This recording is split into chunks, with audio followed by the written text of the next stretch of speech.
Hi, everyone. Welcome back to Daily Easy English Talk. I'm Emma. And I'm Jack. Thanks for joining us.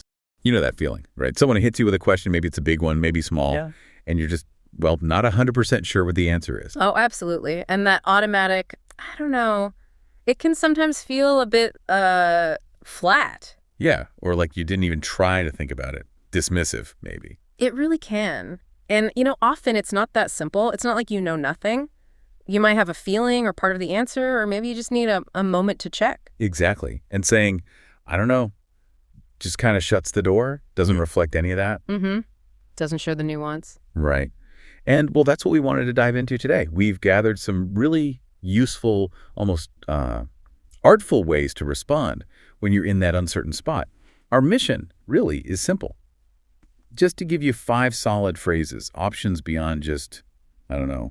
Yeah, options that give you a bit more finesse, more control in how you communicate. Exactly. Control and precision. And what's interesting, I think, is that choosing your words carefully when you're unsure, it doesn't necessarily make you look less capable.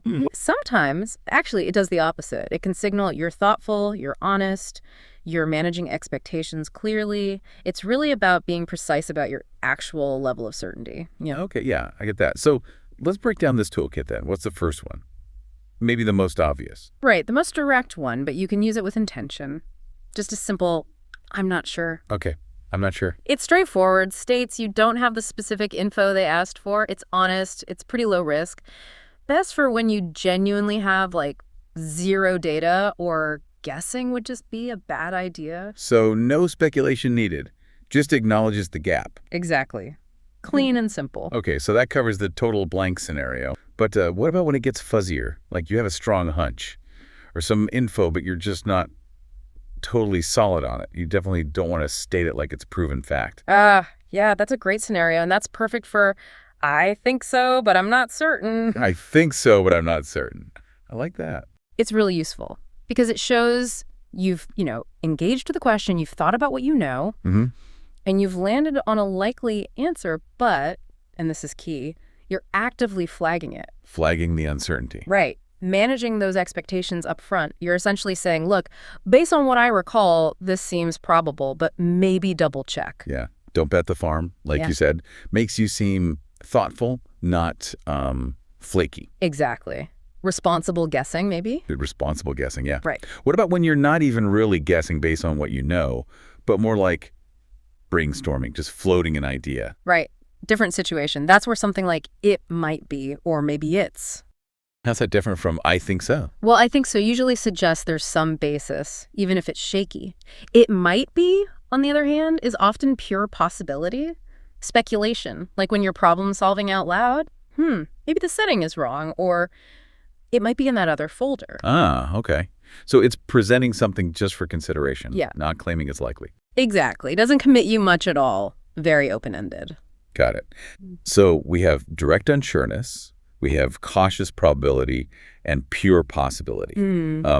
What about when you don't know now, but you know you can find out pretty easily? Okay, yeah, that brings us to a really proactive one. Something like, let me check and get back to you. Right. That feels reliable. It is. It's not just admitting you don't know. It's making a commitment. You're saying, I'll fix this gap. Shows responsibility, follow through. Some people might worry it sounds like stalling. Yeah, like you're dodging the question. But if you frame it right, it actually communicates efficiency. You're prioritizing getting the correct info over just giving an answer. And that builds trust, right? Because you're promising to close the loop. Absolutely. Shows ownership. Okay, one more scenario. What if the stakes are really high? Like, giving the wrong answer could actually cause problems. You need to be extra careful. That's a crucial point. Accuracy over speed, especially when there are real consequences. In that kind of situation, being really explicit about your caution is key. You could say something like, I don't want to give you the wrong info. Ooh, that's direct. I don't want to give you the wrong info. Yeah. It clearly signals you understand getting it right is important, and you're prioritizing that. Yeah. You're saying a quick, possibly wrong answer just isn't good enough here. And you might follow up. You probably would. Maybe suggest who does have the right answer, or state that you'll go find the authoritative source yourself. It actually boosts your credibility because it shows you respect accuracy that much. So yeah, when you lay them all out, These 5 phrases really do give you a proper toolkit, don't they? You're not just stuck with that blunt, I don't know. You get to choose. You choose a response that actually fits your level of certainty, what you intend to do next, the whole context. It's a subtle shift, maybe, but it feels much more, I don't know, strategic, more professional. Definitely more nuanced. And, when you think about the bigger picture, how people see you, how reliable you seem, it leaves you with kind of an interesting question to chew on, doesn't it? Which is? Well, how does being this clear, this deliberate about your level of certainty, how does that actually influence the trust people have in you? Not just when you're unsure, but overall. Could being honest about not knowing sometimes actually make you seem more reliable in the long run? Maybe. Something to think about. Okay, wow. We've really broken down those 5 phrases, explored what they mean, their strengths. Now, let's see how they actually sound in some everyday situations using those great dialogue. Yeah, hearing them in context really helps them click. We'll act these out and then quickly chat about why the chosen phrase is such a good fit for that specific moment. Sounds good. Let's start with a super common one. You're at the office. All right. I'll be the coworker asking, hey, do you happen to know where the client files for the Omega project are kept? Omega. I'm not sure off the top of my head. Let me check with Maria in admin. She usually handles those. Okay, that felt very natural. Why does that combo? I'm not sure. Plus, let me check with Maria. Works so well there. Well, it's just reality in any workplace, right? You can't know everything. Yeah. But you often know who might know or where things generally live. Right. So I'm not sure is the honest truth about your immediate knowledge you don't have the location memorized. But adding, let me check with Maria, instantly pivots. You go from uncertainty to helpful action. You're not just leaving me hanging. Exactly. You're giving a clear plan to find the answer, shows helpfulness, initiative. It's efficient, collaborative office communication. Shows you're part of the solution, not just stating the problem of not knowing. Okay, good one. Next scenario. At school. Another classic setting for shared uncertainty. Yeah. Okay, I'll ask this time. Hey, did Professor Davis assign homework for Thursday's class? I think so, but I'm not completely certain. I'll check the course website when I get home. Okay, why is that? I think so, but I'm not certain. Followed by checking the website. So effective there. Well, this is perfect for when you're relying on memory, maybe from the lecture or notes you scribbled down fast.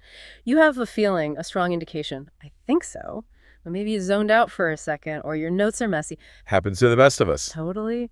And adding, but I'm not certain, is vital because, well, homework matters. Deadlines, grades.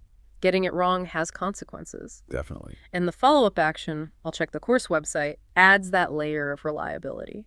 You're giving your best guess now, based on memory, but you're clearly flagging it as needing verification from the official source. And you're taking responsibility for checking, or at least reminding the other person they need to.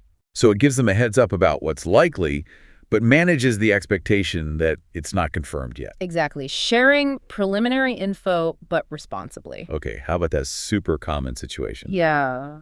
Giving directions. Ah, yes, where confidence can be high, but accuracy? Sometimes not so much. Right. Okay, someone stops you. So, excuse me, is the main library just down the street? Maybe. It might actually be around that next corner near the big fountain. Okay, using maybe, and it might be. Why are those the right choices when you're a bit fuzzy on directions? Because when you're giving directions you're not 100% on, it is so important not to state them as facts. You could send someone way off course. Been there. Right. Yeah. So saying maybe or it might be clearly signals this is a potential route or location, not a guarantee. You have some idea around the corner near the fountain, but you're not certain enough to say, yes, absolutely down the street. It helps them narrow down possibilities without misleading them. Exactly. You're guiding their search, offering a possibility for them to investigate, but you're also being very clear about the limits of your own knowledge. It's honest help. It puts the responsibility for final checking back on them, which is safer when you're unsure. A helpful hint, not a definitive map. Precisely. Okay, next up. Planning something important like a trip. Details matter here. Oh yeah, travel stuff needs to be right. Okay, I'll ask. For our camping trip next month, do we need to bring our own firewood or can we buy it there? Ooh, good question. I don't want to give you the wrong info on that park rules can be tricky. I'll double check the official park website tonight. Nice. Why is deploying... I don't want to give you the wrong info, so appropriate there. Because the consequences of getting that wrong could be, Well, annoying at best, maybe even a fine at worst, depending on the park rules about outside firewood. True, some parks are very strict. So explicitly stating, I don't want to give you the wrong info, highlights that you understand the importance, you understand there are rules, and you don't want to cause problems by guessing. It justifies needing certainty. And the follow-up is key again. Absolutely. Saying, I'll double-check the park website, provides the plan to get the correct info from the most reliable source. It shows a high level of responsibility and care for the trip, for following the rules. You're prioritizing accuracy over speed. It adds that weight, that seriousness. This isn't a detail to be casual about. Exactly, shows you get it. Okay, one last dialogue example. Everyday scheduling. The constant dance. Okay, you ask me. Hey, are you generally free next Wednesday afternoon, thinking about maybe grabbing coffee? Oh, Wednesday afternoon. Yeah. Let me check my schedule properly, and I'll get back to you by tomorrow morning, okay? Perfect. Why is that, let me check my schedule and get back to you? The absolute standard, polite way to handle that. Because honestly, who has their entire schedule perfectly memorized weeks out? Almost no one. Fair point. So when someone asks about your availability, you need to consult the source of truth, your calendar, to give an accurate answer. Saying, let me check my schedule, acknowledges their request, and signals you'll find the info. And the get back to you part. That provides the clear commitment to follow up. And in my response, adding a time frame like by tomorrow morning is even better. It manages expectations about when they'll hear from you. It's just so expected, isn't it? It's efficient, polite, shows you're taking it seriously. It is. It's a micro-promise, like you said earlier. I will give you a verified answer later, much better than a vague maybe or guessing and then having to backtrack. Demonstrates organization, respect for their time. Okay, now that we've sort of dissected the phrases, let's try and hear them in action. Make them feel a bit more real. We've got some short dialogues. Yeah, this is good for really internalizing how to pick the right tool for the job. Put yourself in these shoes. Right. Scenario 1, a coworker pops their head around the corner and asks, hey, any idea when the boss will be back in? Okay, why might you not know? Boss could have just stepped out without saying. Maybe they mentioned it, but you were focused on something else. Maybe their schedule changes a lot. You just don't know for sure right now. Exactly. So using our toolkit, how could you respond politely? The baseline is always there. I'm not sure. Honest. True. But maybe a little abrupt on its own. Could you be more helpful if you have some idea, like they usually grab lunch around now? Ah, right. Use maybe? So, I'm not sure. Maybe sometime after 1. They usually take lunch around now. Yeah, that combines the honesty, I'm not sure, with a helpful possibility. Maybe after 1. Clearly marked as a guess with maybe. What if you knew someone else definitely would know, like their assistant? Then let me check comes into play. I'm not sure, but let me ping their assistant real quick. Or let me glance at the shared team calendar. And given that the coworker might need the boss, maybe you'd even use phrase 5 if guessing felt risky. Good point. Gosh, I don't want to give you the wrong timing if you need them urgently. Let me try asking their assistant. Loads of options. I'm not sure, maybe later this afternoon. Okay, and why does that blend work so well? It starts with that clear, honest admission. I'm not sure. No pretending. Then it adds a helpful but explicitly unconfirmed possibility, maybe later this afternoon, likely based on general patterns. The maybe does the heavy lifting of signaling it's a guess. Exactly. It gives the coworker something to work with, a likely time frame without making a false promise. It's practical, polite, manages expectations. Much better than a shrug. Definitely shows you thought about it, offered your best unconfirmed guess. Okay, scenario 2. Your classmate asks, hey, what is that big midterm exam again? Oof, high stakes question. Accuracy matters here. Why unsure? Forgot to write it down, missed that class, notes were a mess, maybe the prof only mentioned it tentatively. Right, and giving the wrong date. Disaster, they could miss the whole exam. So how do you respond politely but also really responsibly? Just, I'm not sure, feels insufficient. Yeah, you feel a bit more responsibility here. Maybe it's next Tuesday. Is way too risky. The consequence of wrong is too high for a casual maybe. Offering to verify seems good. I'm not sure offhand, but I can check the syllabus online later and let you know. Using that let me check idea. Definitely a solid option. Or, if you have a pretty strong memory but know you didn't carve it in stone, phrase 2 is perfect. Why is that one so effective and responsible here? Because exam dates are critical. You share your best memory, I think it's next Thursday, which is helpful, gives them a strong lead. But crucially, you immediately add that warning label.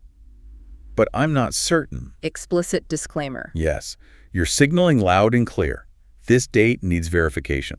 It protects you, sure, but more importantly, it prompts your classmate and probably reminds you too, okay, we absolutely must double-check this from the syllabus, the professor, the official source. It shares useful info but demands verification because the details matter so much. Exactly. Potential answer plus responsible risk management. Perfect. Okay, final practice scenario. Someone looks confused on the street, points to a parking spot and asks, "Excuse me, is it okay to park here?" Okay, why unsure? Maybe it's not your building. Maybe you don't live nearby. The signs are confusing or missing entirely. Parking rules can be Byzantine. You just don't know the specific rules for that exact spot. And the consequences of getting it wrong are real parking ticket, maybe even getting towed. That's money and hassle for them. How do you respond politely and responsibly? Just, I'm not sure, feels really inadequate given they could get a ticket based on your silence or vague answer. And maybe you can park here. Way too risky. You're gambling with their car. Totally. This situation screams for more caution. You need to be clear about why you can't just say yes or no. It absolutely calls for phrase 5, doesn't it? Yeah. Emphasizing the potential negative outcome. Bingo. And the source suggests a response that does exactly that, usually pairing it with pointing them towards a reliable source.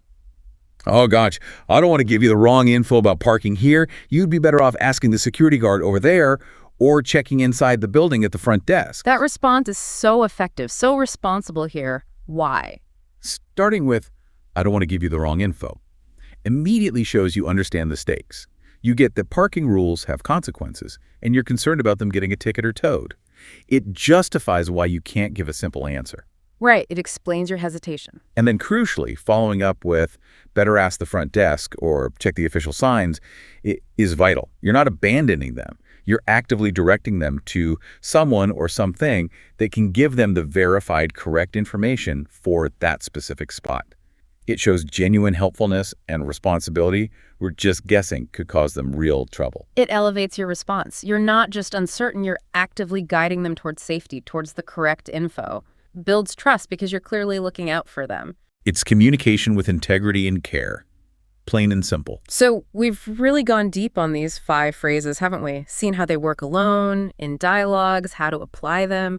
It's just so clear that knowing how to say, "I don't know," politely is a massive communication skill. It really is. And that core message we kept seeing, the one we explored in this deep dive, it's completely okay not to have all the answers. It's normal. We all face uncertainty all the time. The mastery isn't about never being uncertain. It's about mastering how you communicate that uncertainty. Precisely.